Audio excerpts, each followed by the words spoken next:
Muy buenas noches. Cumplimos ya prácticamente el ecuador de la campaña de las elecciones andaluzas y es tiempo también pues de hacer una valoración por parte de Izquierda Unida de cómo está yendo esta campaña electoral, cómo se está transmitiendo el mensaje, la iniciativa, las propuestas de nuestra formación a los ciudadanos, pero también de ver que, como dice nuestro eslogan, queremos transformar Andalucía y más allá queremos transformar la sociedad, construir un nuevo país.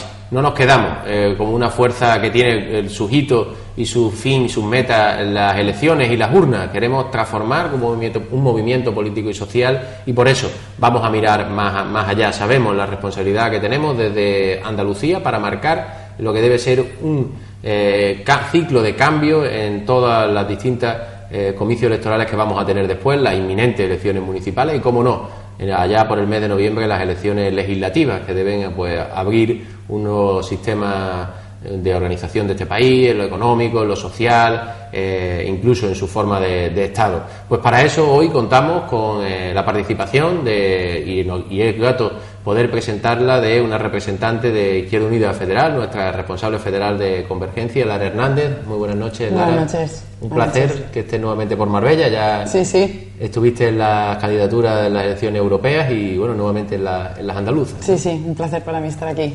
Y como no, también pues Victoria Morales, que es candidata también en el Parlamento de Andalucía, en esa lista provincial para el Parlamento andaluz, también, como ya saben, número 2 para las elecciones municipales, desde el municipio, como decíamos, desde el Estado, desde la comunidad autónoma, en todos los espacios, Izquierda Unida con su mensaje transformado. Sí, además, buenas noches Miguel, buenas noches Lara, con nuestro mensaje transformador que hacemos desde lo municipal, ahora corresponde a lo andaluz y en noviembre será a nivel nacional. Ahí donde hay un municipio está Izquierda Unida y donde hay una movilización social, un conflicto laboral, es donde hemos estado siempre Izquierda Unida.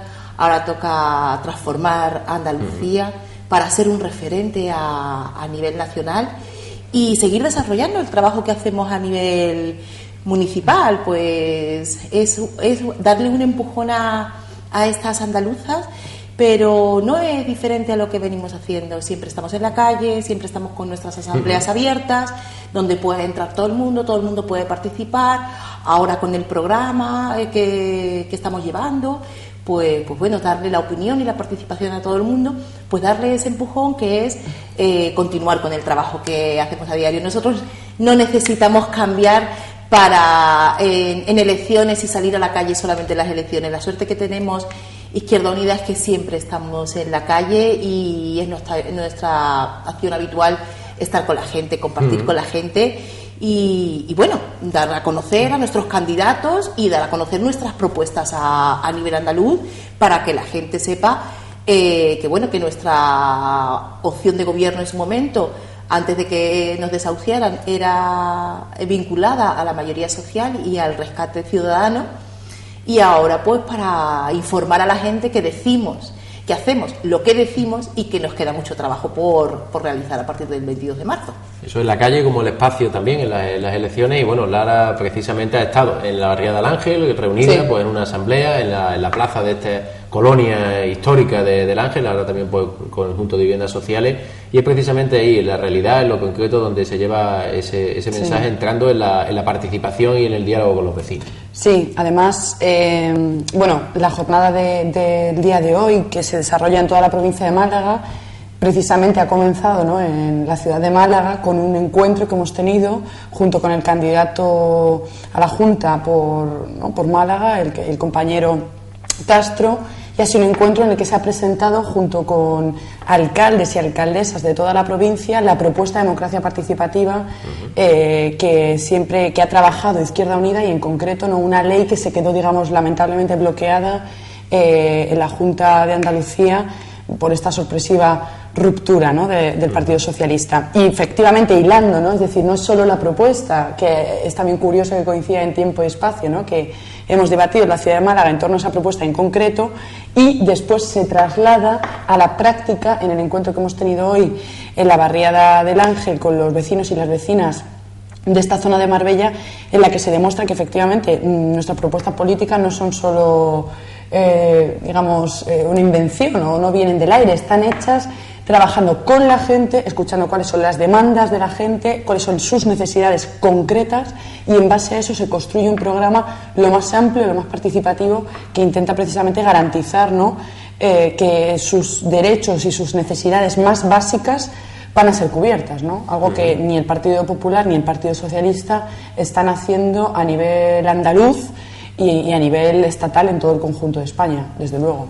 Ahí vemos, por ejemplo, esas imágenes en las que los vecinos y vecinas de Laje, hace poco la veíamos mientras intervenía Lara Hernández, pues llevaban esa voz de la reivindicación de cuestiones básicas, ¿no? Cuestiones como lo que llamamos los mínimos vitales, que es poder tener derecho a acceso a garantía a agua, luz y lo que siempre pues explicamos de forma muy clara: pan, trabajo y techo, ¿no? La vivienda, los derechos laborales y las garantías mínimas. Pues desde luego esa es la manera de hacer campaña de Izquierda Unida. No viene a escucharnos a nosotros querer proyectar nuestra imagen y vanagloriarnos, sino a escuchar a la gente, que es lo que nos preocupa. Y desde luego la gente, que cuando empieza a organizarse, empieza a sentirse pues también poderosa, porque la gente es poderosa cuando ejerce sus derechos, cuando se organiza, ¿no? Y a partir de ahí es donde se abre la ilusión y la posibilidad de poder transformar, que es a lo que vamos, ¿no? Sí, claro. Además, la participación y el darle la voz a la gente hace que la gente sí se ilusione, porque se siente implicada, porque se siente protagonista. Y nosotros, además, queremos que la gente sea protagonista. Nosotros siempre lo hemos dicho, Miguel, en muchas ocasiones, que nosotros queremos mandar obedeciendo, porque nosotros somos parte de la mayoría social que estamos en crisis. No venimos a dar lecciones a nadie y a hacer políticas que al final no nos influyan a nosotros. Y hablábamos, por ejemplo, en nuestra candidatura para las municipales, es el fiel reflejo que somos la realidad, somos autónomos que están ahogados por los impuestos, somos estudiantes que se ven ahora condicionados con el famoso 3+2, somos gente joven que está pensando en irse al extranjero a trabajar, desempleados, mujeres en precario. Es decir, que al final el diagnóstico lo tenemos, y el trabajo para la mayoría social es para nosotros fundamental, porque bueno, nosotros somos parte de la mayoría social, y la gente, cuando tú le das voz, se implica, se ilusiona, porque mucha gente nos habla de esa desilusión,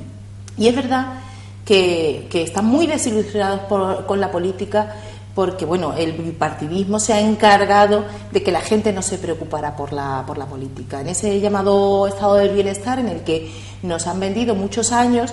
Pues lo que han hecho ha sido: nosotros hacemos política por vosotros y vosotros a lo vuestro. De aquellos lodos vienen estos barros, porque la gente no ha estado preocupada ni implicada en la política, y ahora es donde se destapa todas las tramas clientelares y toda esa corrupción que se ha ido haciendo de espaldas a la ciudadanía, y esa fuga de dinero público hacia lo privado. Es normal que ahora en esta situación tengan ese desencanto. Nuestra tarea es retomarlos, porque la gente es fundamental para hacer la política. La política es desde donde se decide, donde se pone una farola, un banco, si se hace un plan de empleo, si hay que garantizar, como hemos estado hablando, los mínimos básicos. No puede existir en Marbella y en San Pedro 500 cortes de luz, y la gente le ilusiona que se le escuche, más que darle lecciones.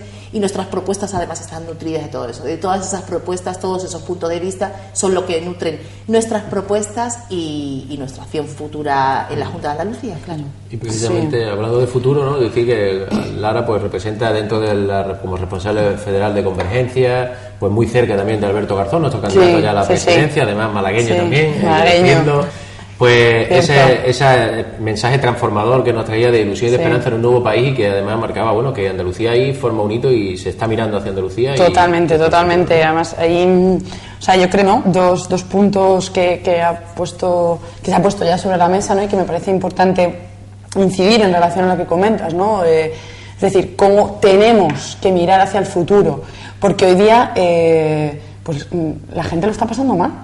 Es tan sencillo como esto. Es que no hay que darle muchas vueltas a la cuestión. Estamos pasando una situación totalmente dramática desde el inicio de la crisis en el 2008, una crisis que hay un cierto poder, ¿no?, una cierta minoría económica que tiene mucho poder en sus manos, pretende que paguemos el resto. Es así. O sea, aquí lo que se quiere es que unos pocos paguemos los platos rotos, no que una amplia mayoría social pague los platos rotos de unos pocos, ¿no? Y esto es lo que está pasando en este país. Y en Andalucía esta situación se vive pues en cada casa, como digo yo, en cada casa, en cada salón, cada persona en su propia piel puede sentir cuáles son las consecuencias de una crisis económica de este calado, ¿no?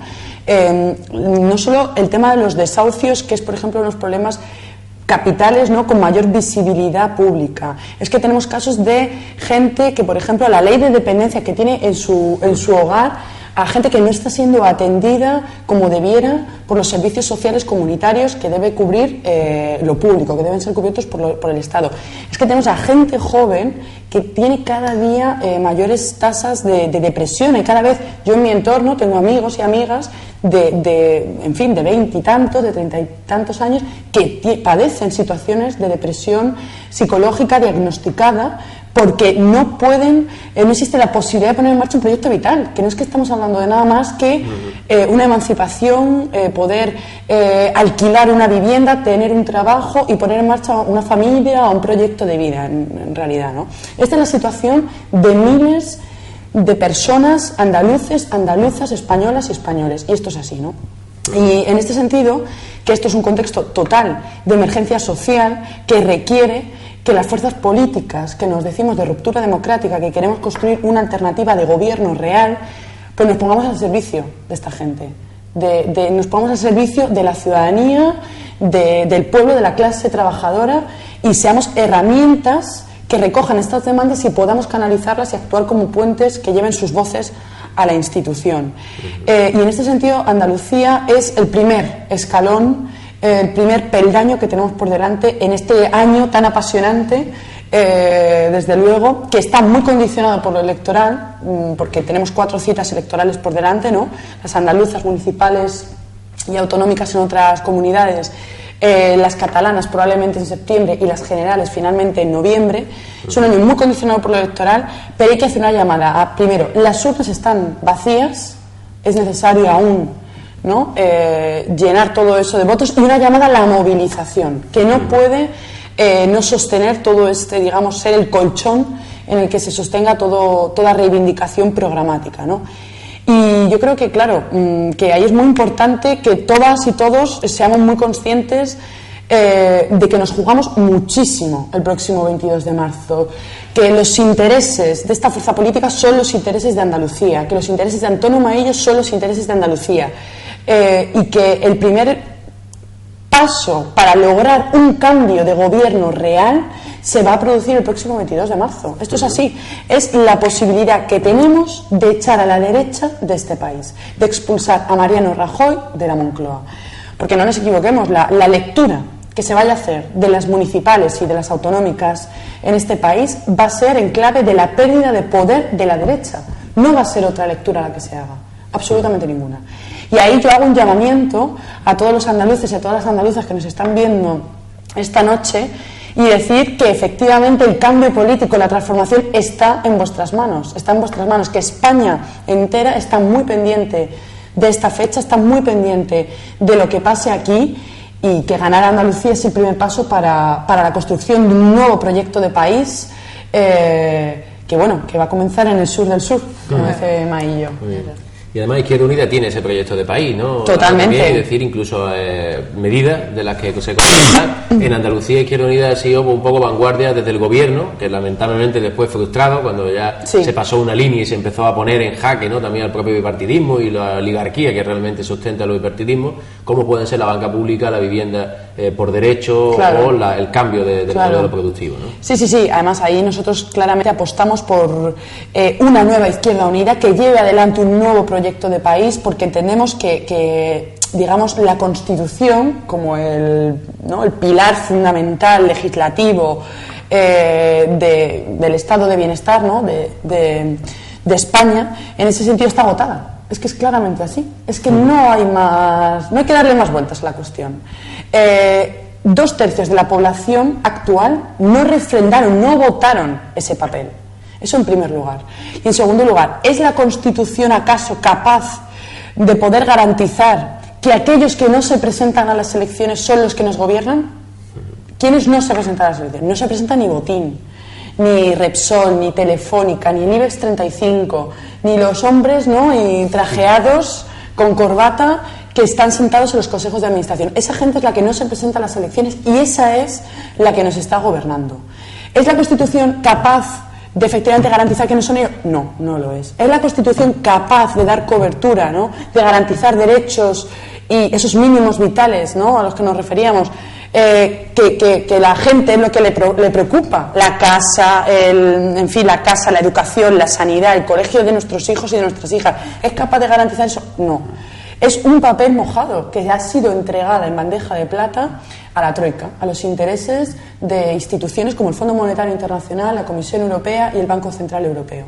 Y en este sentido, nuestro proyecto político estratégico a nivel nacional apuesta por la construcción de una nueva Constitución que sea la hoja de ruta, es decir, que marque el camino de cuál es el modelo de España, cuál es el modelo de país que las y los españoles quieren, ¿no?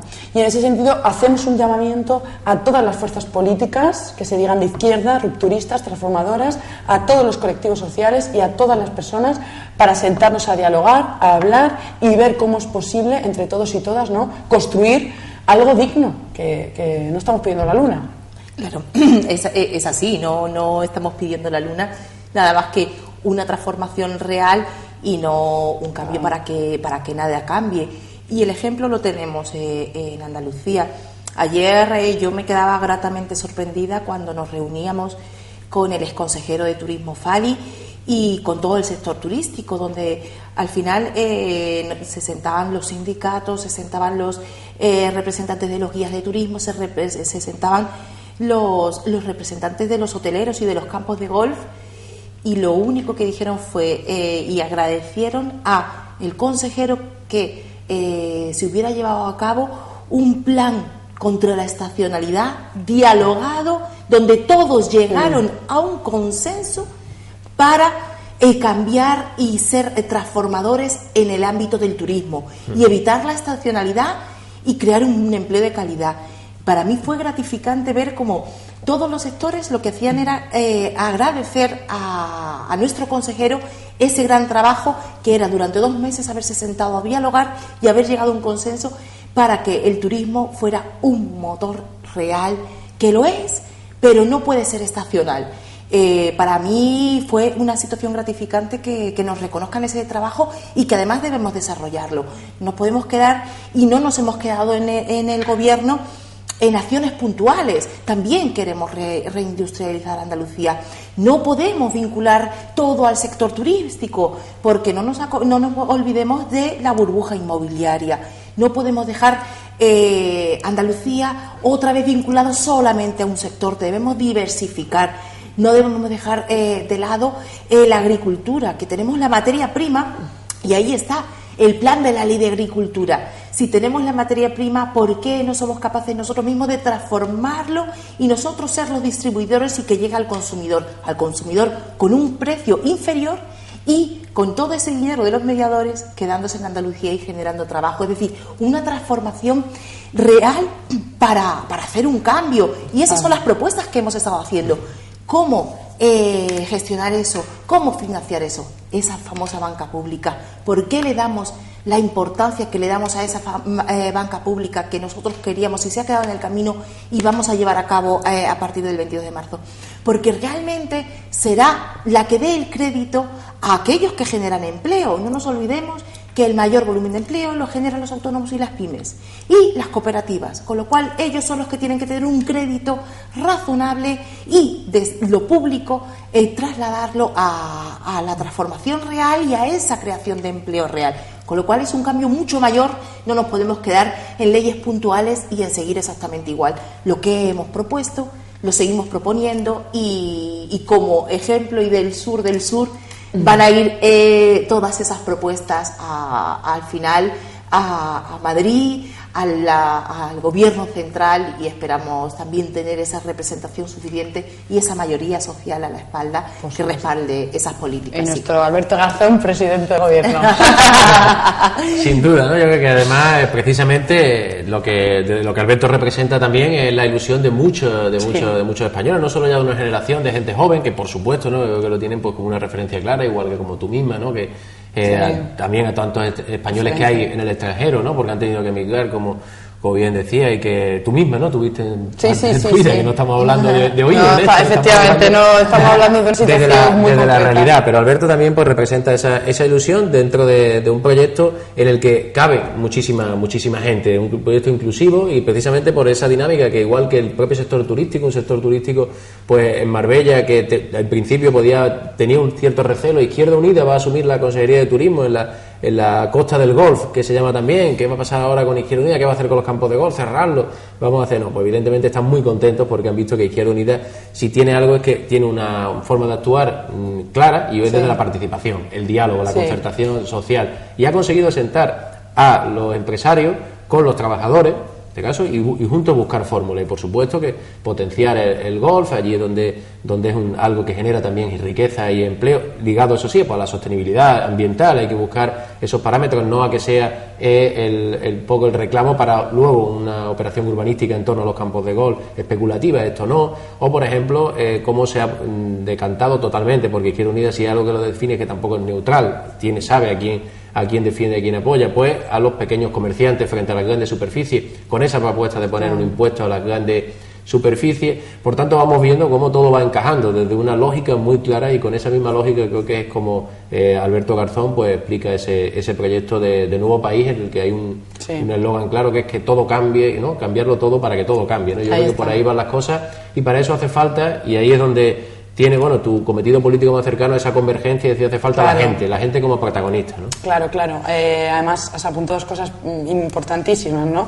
En primer lugar, la figura de Alberto Garzón, desde luego que es ya nuestro candidato a la presidencia del gobierno, y es sin lugar a dudas una persona que, para mí es desde luego una de las personas más visionarias políticamente, ¿no?, que tiene esta organización, en la medida en que ha sabido interpretar, ha sabido leer el momento político actual, y es plenamente consciente de que en este momento necesitamos un cambio con carácter de urgencia, y que necesitamos construir desde abajo, partiendo, como tú bien dices, desde lo local, desde lo municipal, esa alternativa que vaya de abajo a arriba, ¿no? Que cuente siempre con las propuestas más concretas, con los problemas más concretos que afectan a la gente, y que eso se ve claramente en todas las elecciones municipales y autonómicas, desde luego con una claridad total que echa para atrás, ¿no?, en ese sentido.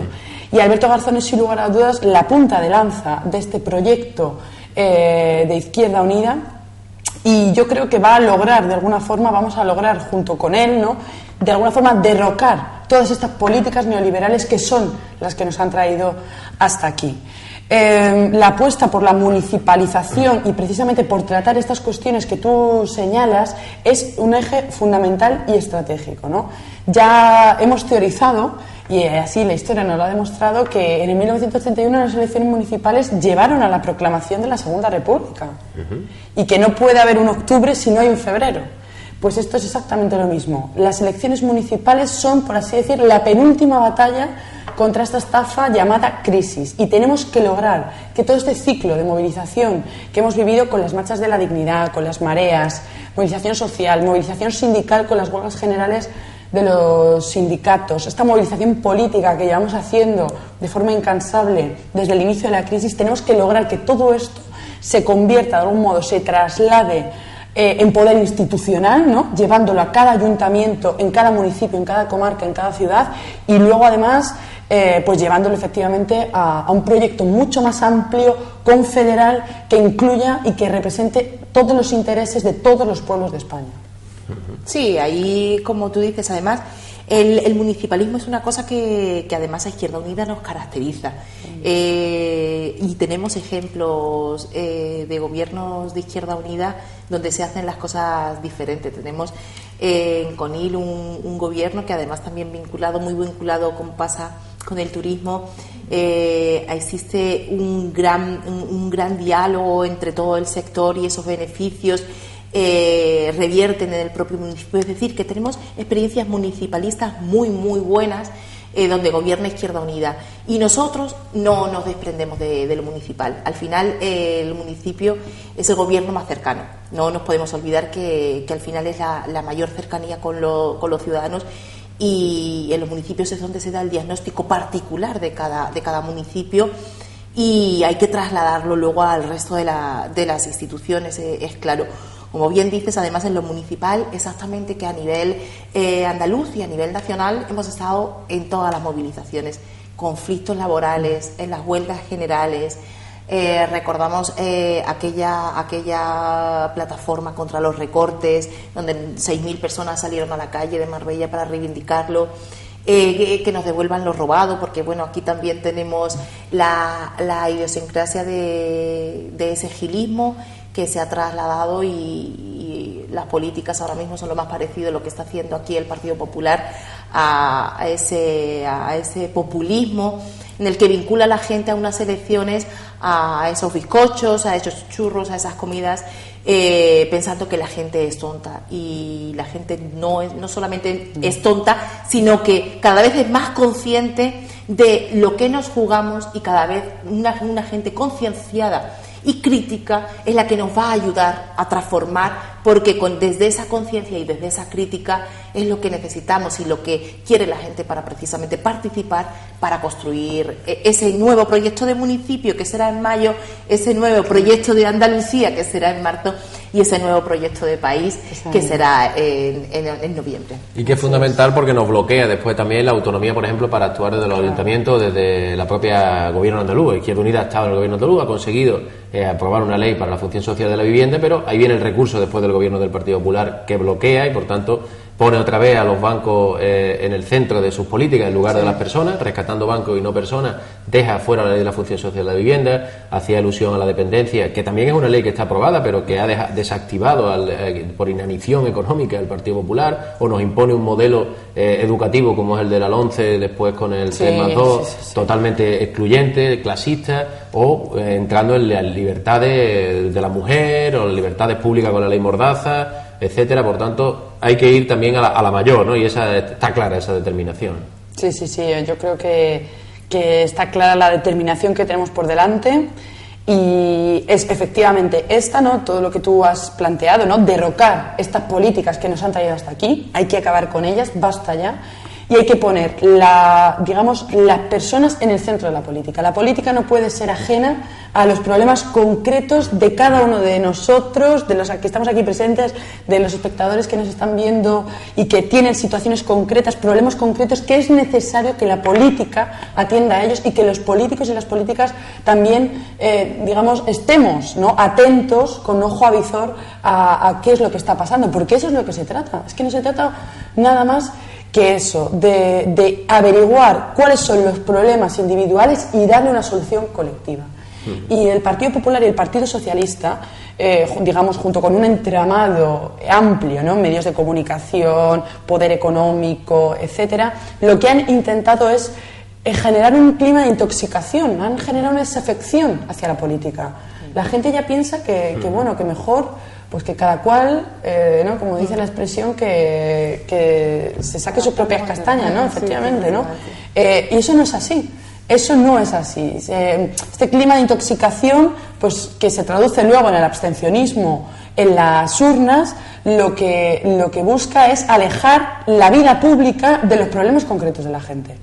Por eso hay que hacer un llamamiento a acudir a las urnas el próximo 22 de marzo, pedir el voto para esta fuerza política, para Antonio Maillo, saber y ser plenamente conscientes que ya no podemos representar a la gente, que esa época se ha acabado.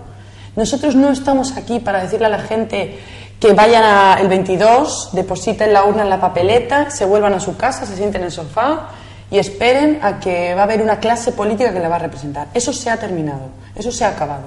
Ahora lo que se trata es de ser capaces de poner en marcha mecanismos que impliquen a la gente en la toma de decisiones colectivas, ¿no? Los procesos de convergencia están, son procesos que se han extendido por todo el mapa geográfico y político del país de una forma sorprendente, y esto es algo que no nos podíamos imaginar hace apenas un año. Es que hace apenas un año nadie podía hablar de 15, 20 procesos, de que si ganemos, Guanyén Barcelona, ganemos Madrid, Guanyén Valencia, en Galicia tenemos la Marea Atlántica, en Logroño también hay un ganemos La Rioja, bueno, en concreto la ciudad de Logroño, ¿no?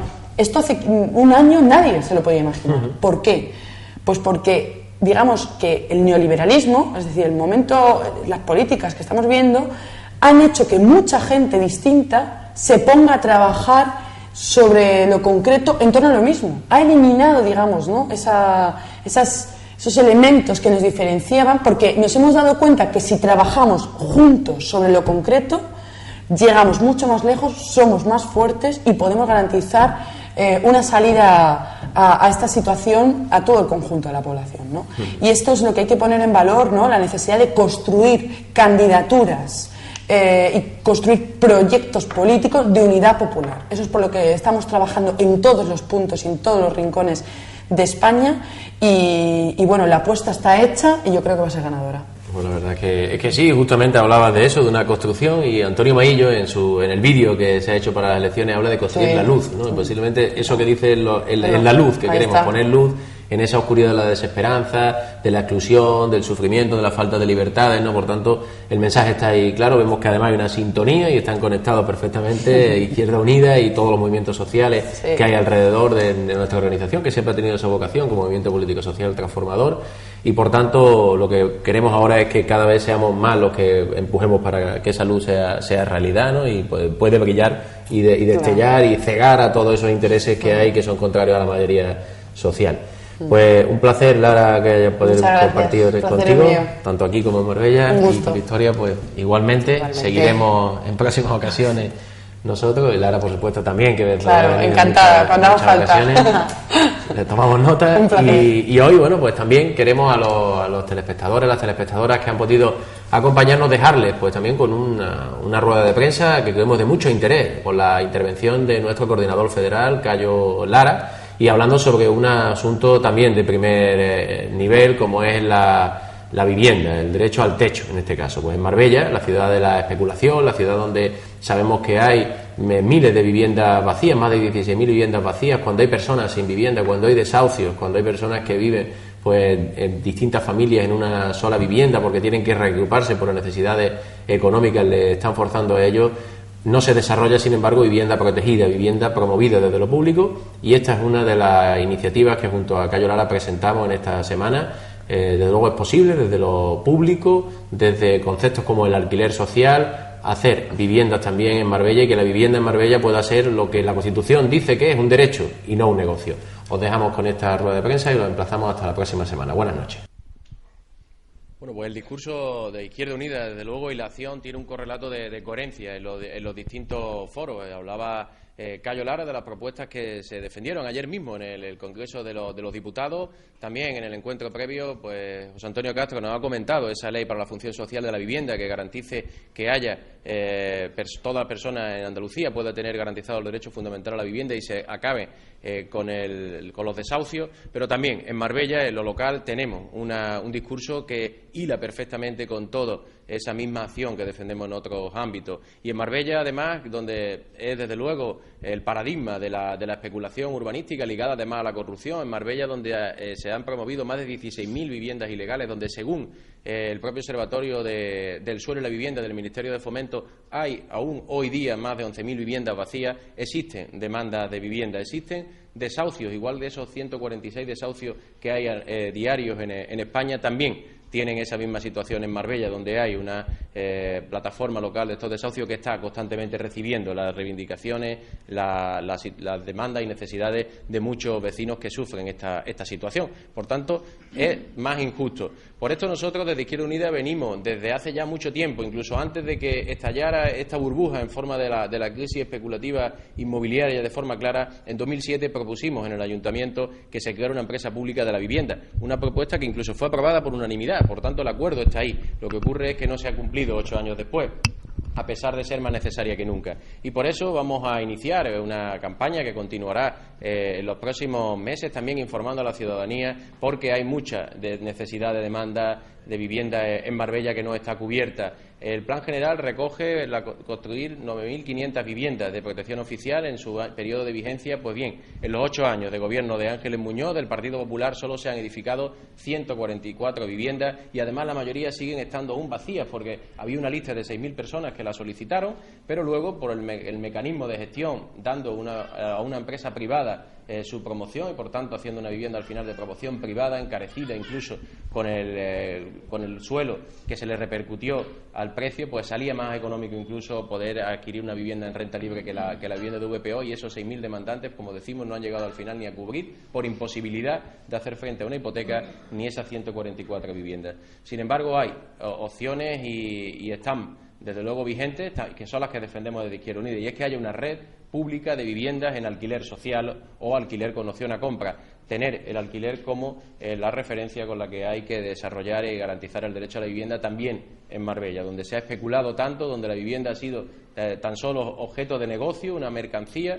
Queremos que la vivienda sea un derecho y por eso estas iniciativas que presentamos desde Izquierda Unida, marcando las zonas concretas donde el Plan General de Ordenación Urbana dice que se debe promover esa vivienda y por tanto pues pudiendo ir aglutinando una auténtica red municipal de vivienda en alquiler social que dé salida a todas esas necesidades que estamos teniendo de forma muy clara en Marbella, en la Marbella en la que se da esa paradoja, en la que hay miles de viviendas vacías y miles de personas sin vivienda. Izquierda Unida viene hoy aquí a Marbella a hablar de vivienda en un doble sentido.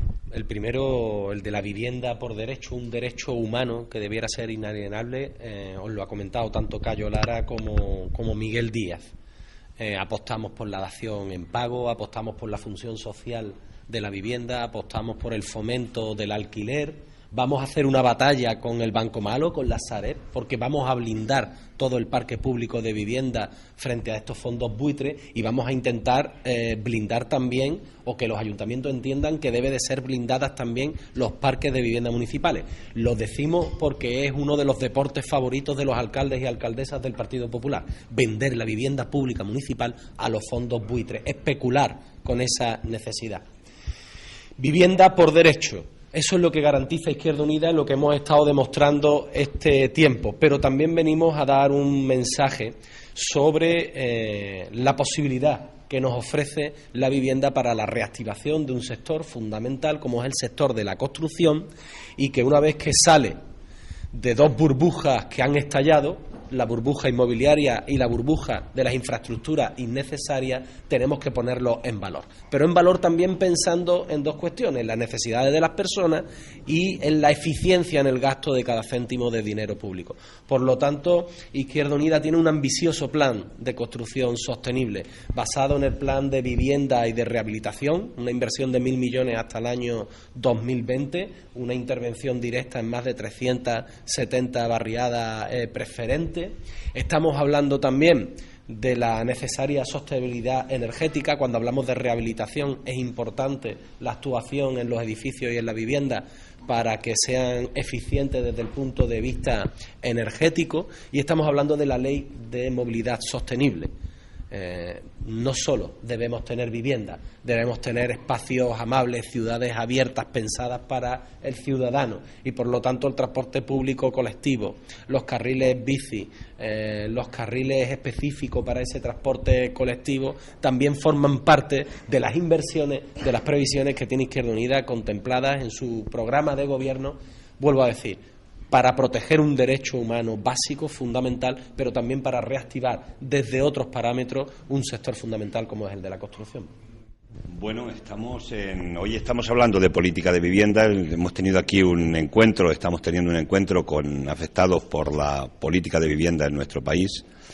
Y quiero decir que ayer tuvimos un debate en el Parlamento con la ley de segunda oportunidad que ostentosamente está vendiendo el gobierno del Partido Popular. Y lo que ayer nos presentó fue una ley de segunda penalidad, porque ha sido un fiasco, un fracaso absoluto la política de vivienda que ha seguido este gobierno a partir de lo que conocemos como la ley de buenas prácticas. Ha sido escasísima, ha sido una ridiculez la afección que han tenido las políticas del Gobierno en cuanto a una serie de parámetros.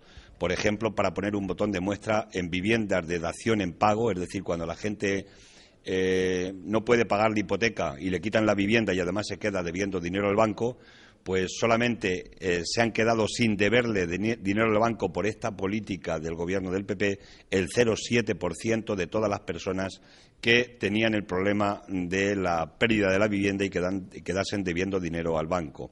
Ha sido un fiasco incluso la política que hicieron de que le iban a facilitar un porcentaje, unas viviendas a la gente que se quedara sin casa, y ha sido ridícula la cifra sobre el conjunto de personas desahuciadas. No ha llegado al 0,4% las personas que han tenido acceso a una vivienda de toda la gente que va perdiendo la vivienda a lo largo de los años. Cada día se producen 146 desahucios en nuestro país. Y, curiosamente, no se ha querido abordar este problema a fondo porque el Gobierno es un Gobierno que está prisionero de la política de los bancos.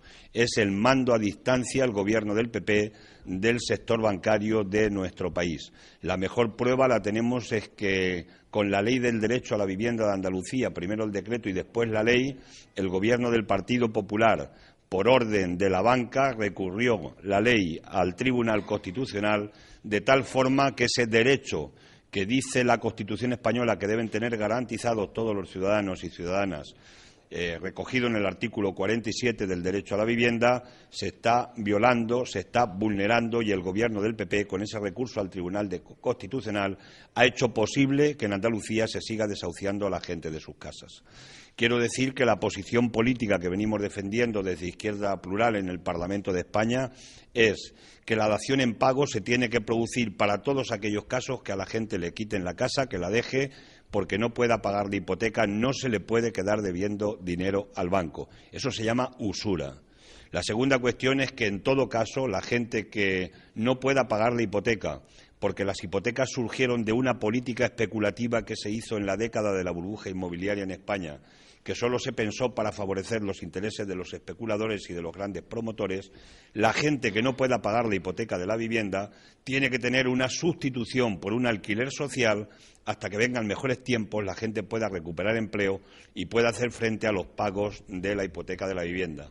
Y, en tercer lugar, hay muchísimas familias en este país que, por el bajo nivel de salarios que se ha provocado con las políticas laborales que han realizado los dos últimos gobiernos, la reforma laboral de Zapatero y la reforma laboral del Partido Popular, con los salarios actuales, un tercio de los salarios en España no llega a 648 euros, no pueden pagar la hipoteca de la vivienda y, por tanto, hace falta vivienda protegida social. Y, en ese sentido, planteamos que todas las viviendas que ha expropiado el Estado con la expropiación de la banca, que nos estamos comiendo el agujero de distintas entidades de ahorro en nuestro país, decir que todas esas miles de viviendas que han pasado a la Sareb, al Banco Malo, son viviendas que se tienen que poner en un banco público de viviendas para que la gente que no tiene vivienda tenga una vivienda con la garantía del Estado en un alquiler social.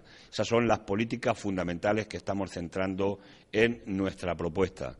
Y en esa dirección vamos a trabajar y trabajamos y llevamos la propuesta en el programa de Gobierno para Andalucía y vamos a continuar con la propuesta defendiéndola en el Parlamento de España y, naturalmente, la llevaremos en la propuesta para el Gobierno de España cuando lleguen las siguientes elecciones generales en el mes de noviembre. Por tanto, concluyo, la política de Izquierda Unida, en este caso sobre la vivienda, es que se tiene que aplicar a rajatabla el artículo 47 de la Constitución española, porque ninguna persona en este país se puede quedar sin casa porque no tenga empleo y porque no tenga posibilidades de pagar un alquiler o de pagar una hipoteca de la vivienda.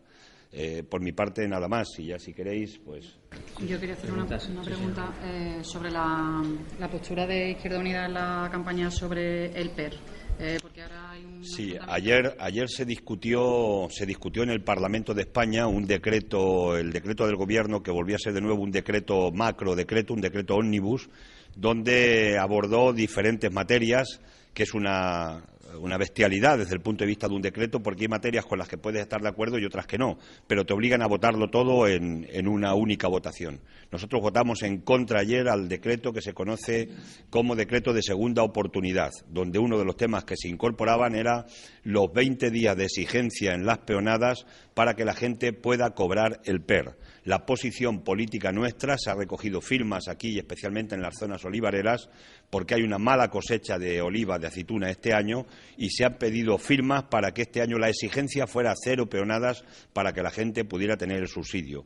Esa es la posición política que mantenemos en la organización y quiero decir además que esa posición engarza perfectamente con el artículo 41 de la Constitución española, que dice que todo el mundo que se quede en una situación de desempleo tiene que tener derecho a una ayuda de subsistencia para que no entre en la exclusión social. Por tanto, la posición política de Izquierda Unida es el derecho, en este año concreto, a que reciba la gente el subsidio agrario sin tener que justificar 20 peonadas, que son las últimas que ha puesto el Partido Popular en el Consejo de Ministros anterior y finalmente que ratificó ayer en el Pleno del Parlamento de España. Sí, yo quería preguntarle en clave local. Sus compañeros aquí en Marbella han descrito el modelo de gestión del Partido Popular como neogilismo. Hay también un informe de Transparencia Internacional que sitúa a Marbella en la cola. Me gustaría saber su valoración, señor Lara. Cuando nosotros nos estábamos peleando contra el Pocero en Seseña y la política urbanística que se hizo en el norte de Castilla-La Mancha, aquí estaba ya prácticamente acabando lo que era todo el proceso de lo que se conoció como el proceso de Marbella y lo que fue probablemente uno de los procesos especulativos en la vivienda más importantes y más fuertes que hemos conocido en toda la geografía española, ¿no? El modelo Gil, como se llamaba entonces, es un modelo que obedecía a una política especulativa mercantilista de la vivienda, donde con la Toda España urbanizable de 1998 del Gobierno de Aznar se decidió que España se tenía que convertir en una especie de gran fábrica. Yo lo defino con 2 palabras. Una, España en aquellos tiempos era una gran grúa, hoy España es una inmensa hipoteca. Ese es el resultado y además con una cantidad de dinero en ladrillo y en cemento que lo que ha hecho ha sido arruinarnos, que no es economía productiva, que era pan para hoy pero no era hambre para mañana y que no se invirtió en los sectores de la economía productiva, que es donde se tuvo que invertir. Por tanto, el modelo Marbella, el modelo Gil, era un modelo de pelotazo que además llevaban acompañados la corrupción, iba relacionada con lo que era todo ese proceso de burbuja inmobiliaria y de pelotazos urbanísticos. En el periodo, yo diría que en el periodo toda esta burbuja ha posibilitado el mayor proceso de corrupción inmobiliaria que se ha producido en la historia de la democracia española. Eso es lo que representó en ese momento el modelo Gil de Marbella. No se produjo vivienda para las necesidades sociales de la gente de tener derecho a un techo, sino que se produjo vivienda para la especulación, para el mercantilismo, y eso es lo que nos ha arruinado a este país y nos tiene en este momento con una deuda que estamos en torno al Producto Interior Bruto y una deuda privada que se mueve cerca de 2 billones de euros, que junto con el billón de euros que supone la deuda pública, estamos en el mayor endeudamiento de la historia de España desde el punto de vista de la transición democrática. Yo le preguntaba por el actual modelo de gestión del Partido Popular, lo que su formación ha calificado como neogilismo y falta de transparencia. ¿Sí tiene conocimiento de ello? Si no, pues... No, es que cuando hablabas del modelo de gestión del Partido Popular, es que parece que el Partido Popular a lo que vuelve es a las mismas andadas de las políticas de desarrollo urbanístico y especulativo inmobiliario. Es que ha fracasado el modelo. Es que si el Partido Popular no se entera y no se ha enterado de que el modelo de vivienda especulativa para hacer un modelo mercantilista ha fracasado completamente, si no se han enterado de eso, es que no están en el mundo, no están en la realidad. Es que el modelo hoy de España no pasa por potenciar más vivienda como algunos ya están soñando, algunos constructores, repito, que nos han dejado arruinados, y no se puede potenciar ese modelo. El modelo en España que hay que potenciar es el modelo de alquiler social. En todo caso, si hubiera que producir vivienda, hoy es el modelo de la reforma y la climatización de viviendas, que ahí hay un nicho de empleo impresionante, que el PP se ha negado a presentar, a aceptarnos un proyecto que le hemos presentado, Zapatero también se negó, de reforma y climatización de viviendas que podía a posibilitar que toda esa cantidad de gente que se ha quedado del sector de la construcción en paro y que hoy se están apañando muchos en eso que se conoce como la chapuza, pero es en economía sumergida, todo ese trabajo podía aflorar en trabajo blanco con una política de reforma, reestructuración y climatización de viviendas, que es el camino que en este momento hay que emprender en la política urbanística. No sirve el modelo de Aznar que continuó Zapatero y que remata el gobierno del señor Rajoy y que quieren continuar con las mismas andadas. Vivienda hay que producir exactamente la que necesita la tasa de restitución de nuestros hijos cuando se emancipan y tienen derecho a tener una vivienda digna. Y hay que potenciar, repito, la vivienda social, la vivienda de alquiler y no la vivienda a esos precios escandalosos que nos siguen manteniendo en la ruina absoluta a muchas familias de este país. ¿Qué opinión le merece que la alcaldesa de Marbella haga una operación financiera en Luxemburgo de 3 millones de euros, donde es considerado abiertamente como un paraíso fiscal? Vamos a ver, en España sabemos, y saben hasta los niños de los colegios, y cuando nosotros éramos jóvenes ya sabíamos que en España había paraísos fiscales, y sabíamos el paraíso de Andorra, y sabíamos del paraíso del Peñón de Gibraltar, y sabíamos del paraíso de Luxemburgo, y sabíamos de tantos paraísos que son, en definitiva, centros de blanqueo de impuestos que los ciudadanos se ahorran por operar dentro de los paraísos fiscales. Los paraísos fiscales hay que acabar radicalmente con ellos, porque son robarle a la gente recursos que se tienen que gastar en la sanidad, en la educación, en el bienestar social de la gente, en políticas de empleo, y sencillamente los evaden, los defraudan los grandes defraudadores.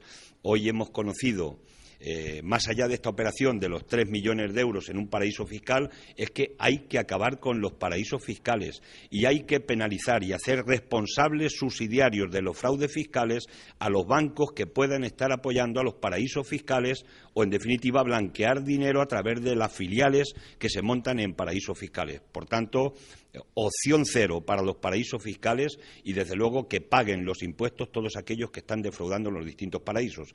Hoy se ha demostrado, y lo tenemos hoy en titulares en la prensa, que es posible intervenir un banco, en este caso un banco en Andorra, sencillamente porque ha servido para blanquear recursos y, en definitiva, para evadir recursos a los ciudadanos, no solamente de España, sino del conjunto de los países europeos que pudieran invertir sus recursos en este tipo de bancos. Por tanto, hay que poner fin a los paraísos fiscales y los que defraudan tienen que devolver lo defraudado, porque ese es el dinero que necesitamos para dar cobertura social a las necesidades sociales que tiene nuestro pueblo. Muchas gracias.